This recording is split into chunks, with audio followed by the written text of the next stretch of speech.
అందమైన చర్మ సౌందర్యం మీ సొంతం. Second aqua radiance deep cleansing gel.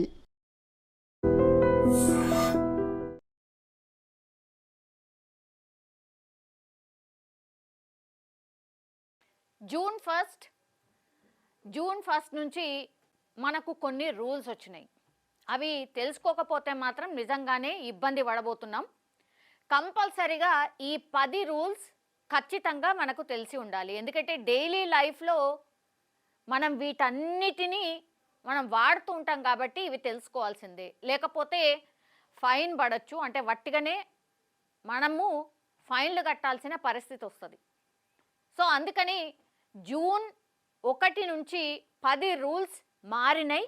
అవేందో తెలుసుకునే ప్రయత్నం ఇప్పుడు చేయబోతున్నాం. యాక్చువల్లీ కొత్త నెల వస్తున్నప్పుడు మనకు ఆబ్వియస్లీ జాబ్ చేస్తున్నాం అనుకోండి, శాలరీ వస్తుంది.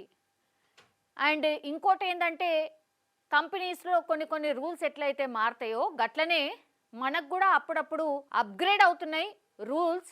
అందులో భాగంగానే ఇప్పుడు జూన్ నుంచి ఒక 10 రూల్స్ మనకు అప్డేట్ అయినాయి అనుకోవచ్చు. సో చాలామందికి ఇవి తెలియదు, తెలుసుకోకపోతే చాలా నష్టం. ఈ జూన్ నెలకి ఏకంగా 10 రకాల కొత్త రూల్స్ వచ్చినాయి. ఇప్పుడు వాటిని తెలుసుకునే ప్రయత్నం చేద్దాం, లేదంటే ఫైన్లు పడతాయి. ఫైన్ల నుంచి తప్పించుకోవాలంటే ఖచ్చితంగా మనకి రూల్స్ తెలిసి ఉండాలి. ఫస్ట్ ఏంటంటే కొత్త నెల వచ్చినప్పుడల్లా ఇప్పుడు సామాన్య అండ్ మధ్యతరగతి ప్రజలకు ఎట్లయితే టెన్షన్లు పెరుగుతూ ఉంటాయో వారికి ఏదో ఒక రూపంలో కొద్దిగా డబ్బు అందితే దాన్ని రకరకాల అంశాలుగా లాగేయడానికని ప్రయత్నిస్తూ ఉంటారు. సో ముఖ్యంగా విచిత్రమైన ఫైన్లు ఉంటాయి. వాటిని తెలుసుకోకపోతే మాత్రం అవి తీవ్రమైన నష్టాన్ని మనకు కలిగిస్తూ ఉంటాయి. ఆ ఛాన్స్ వాటికి ఇవ్వకుండా ఇప్పుడు జూన్ నెలకు సంబంధించి కొత్తగా ఒక 10 రూల్స్ వచ్చినాయి. అవేందో తెలుసుకునే ప్రయత్నం ఇప్పుడు చేయబోతున్నాం. ఫస్ట్ ఏంది, వంట గ్యాస్. రోజు గ్యాస్ లేనిది మనం వంటనే చేయలేం. దానికి సంబంధించిన రూలే ఇప్పుడు వచ్చింది. వంట గ్యాస్ సిలిండర్ల ధరల్లో మార్పులు వచ్చాయి. 19 కేజీల వాణిజ్య సిలిండర్ ధర ఇప్పుడు 24 తగ్గింది.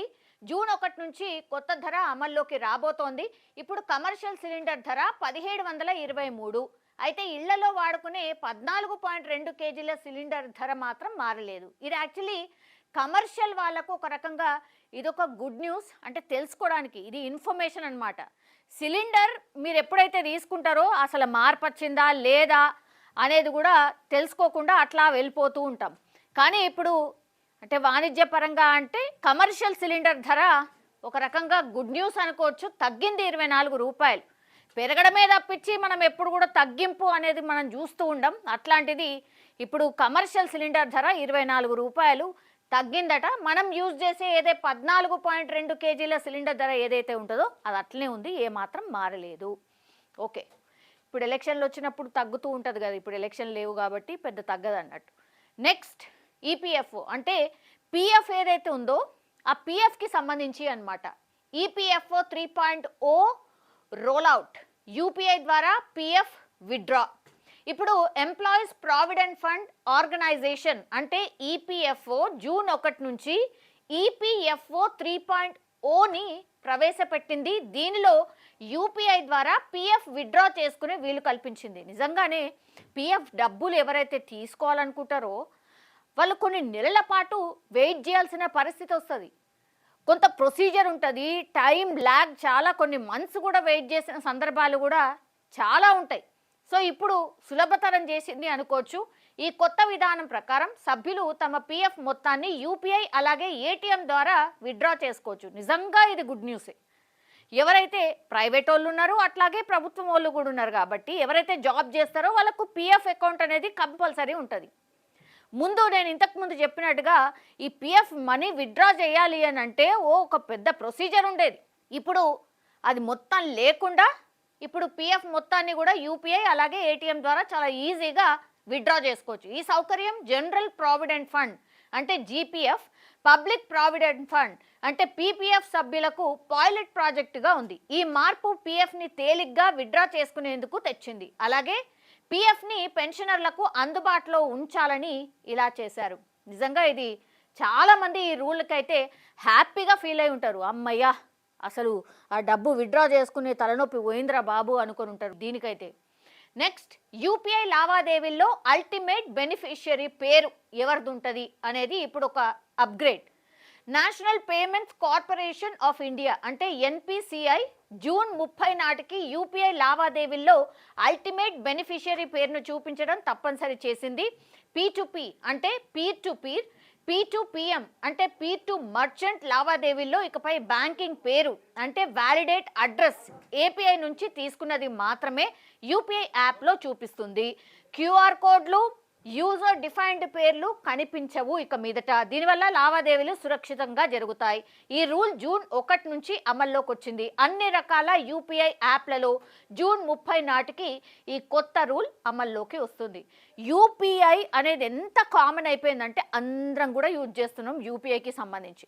ప్లీజ్ ఈ రూల్ మారింది, దయచేసి అసలు ఏంటి ఈ రూల్లో ఏం చెప్తున్నారు ఏంటి అనేది కూడా తెలుసుకునే ప్రయత్నం అయితే అందరూ చేయాల్సినటువంటి పరిస్థితి కనిపిస్తోంది. నెక్స్ట్ ఎంఎఫ్లపై కొత్త రూల్స్ అంటే మ్యూచువల్ ఫండ్ స్కీమ్లకు సంబంధించి సెబీ కొత్త కట్ ఆఫ్ టైంని ప్రవేశపెట్టింది. జూన్ 1 నుంచి ఆఫ్లైన్ లావాదేవీల టైం మధ్యాహ్నం 3 గంటలకు మార్చగా ఆన్లైన్ లావాదేవీలకు సాయంత్రం 7 గంటలకు మార్చింది. ఈ టైం దాటాక చేసిన ఆర్డర్లు అదే రోజుకి వర్తించవు, తర్వాతి రోజు పని దినానికి వర్తిస్తాయి. ఇది మ్యూచువల్ ఫండ్స్. ఈ మ్యూచువల్ ఫండ్స్ చాలామంది పెట్టుబడి కింద చూస్తున్నారు. అందులో భాగంగా చాలామంది ఈ ఫిక్స్డ్ డిపాజిట్ వైపు కాకుండా మ్యూచువల్ ఫండ్స్, ఈ జనరేషన్ వాళ్ళైతే మ్యూచువల్ ఫండ్స్లో పెట్టుబడులు పెడితే రిటర్న్స్ బాగా వస్తాయి, ఇట్లాంటి అవగాహన చాలా వరకు వచ్చింది. అందులో భాగంగానే ఇప్పుడు మ్యూచువల్ ఫండ్ స్కీమ్లకు సంబంధించి ఇది కొత్త రూల్. ఆధార్ కార్డ్ ఉచిత అప్డేట్. ఆధార్ కార్డ్కి సంబంధించిన అప్డేట్ అంటే మన అడ్రస్ మారినాం అనుకోండి, లేదంటే ఎవరైనా కొత్తగా పెళ్ళైన తర్వాత వాళ్ళకి పిల్లలు పుట్టినా అనుకోండి, ఇట్లా చాలామంది అప్డేట్ చేసుకోవడానికని నానా కష్టాలు పడుతున్నారు. చాలా రోజులు వెయిట్ చేయాల్సిన పరిస్థితి కూడా వస్తుంది. సో దానికి సంబంధించిన కొత్త రూల్ జూన్ 1 నుంచి 14 వరకు ఆధార్ కార్డు హోల్డర్స్ తమ వివరాలను ఉచితంగా అప్డేట్ చేసుకోవచ్చు. దానికి ఎంతో కొంత రుసుము ఏదో ఉంటుంది, అది అక్కర్లేదు, ఇది ఫ్రీ అన్నమాట. ఈ సౌకర్యం ఆధార్తో లింక్ చేసిన సేవలను ఎలాంటి ఇబ్బంది లేకుండా నిర్వహించడానికి వీలు కల్పిస్తుంది. అలాగే ప్రజలు కూడా తమ ఆధార్ వివరాలను తాజాగా ఉంచుకుంటారు. అయితే జూన్ 15 నుంచి ఆన్లైన్ అప్డేట్ కోసం 25 చెల్లించాలి. మీ సేవా కేంద్రంలో 50 తీసుకుంటారు.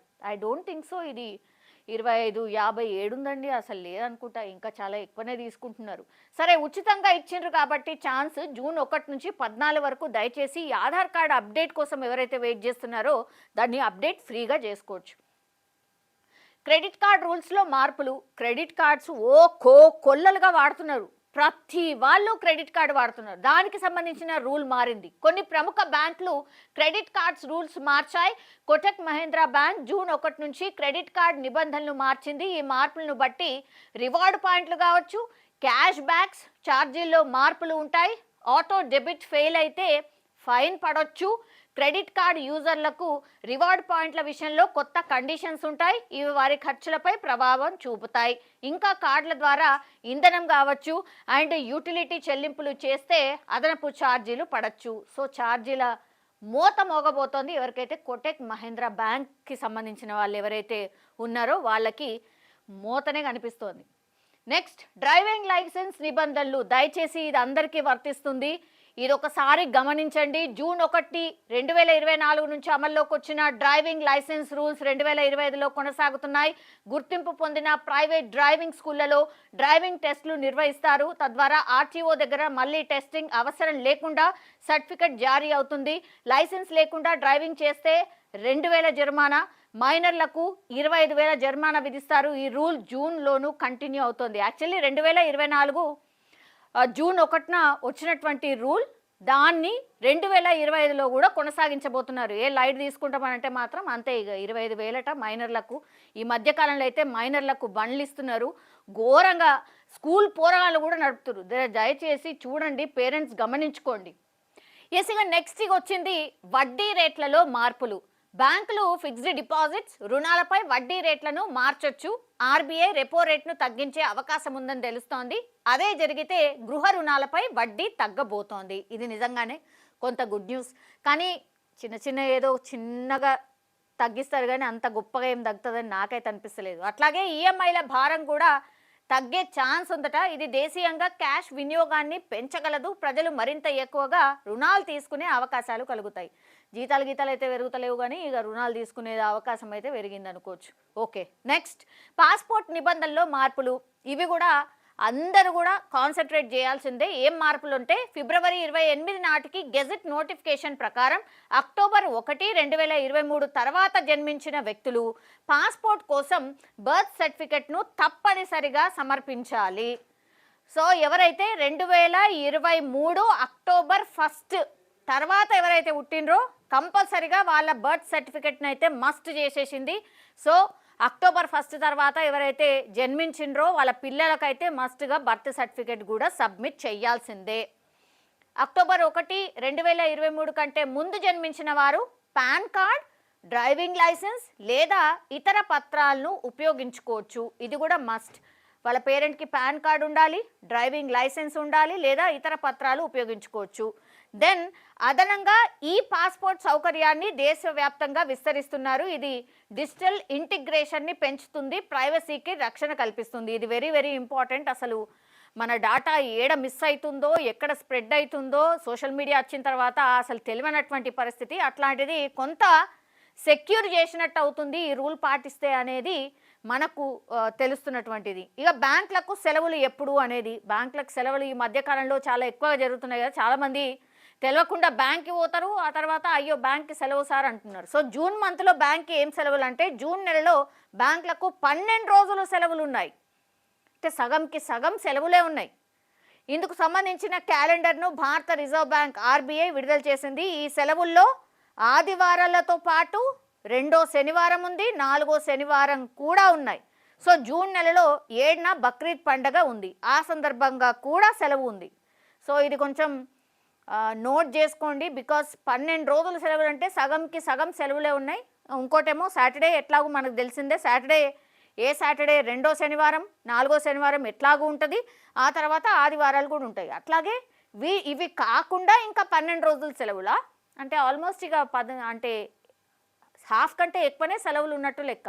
సో బ్యాంక్కి వెళ్ళే వాళ్ళు, బ్యాంక్ లావాదేవీలు ఎక్కువ చేసేవాళ్ళు దయచేసి ఇది తెలుసుకోండి. బికాస్ బ్యాంక్కి పోయిన తర్వాత సెలవు అనే సందర్భాలు కూడా చాలా మట్టుకు ఉంటుంటాయి. సో ఇవైతే 10 రూల్స్ జూన్ నెలలో.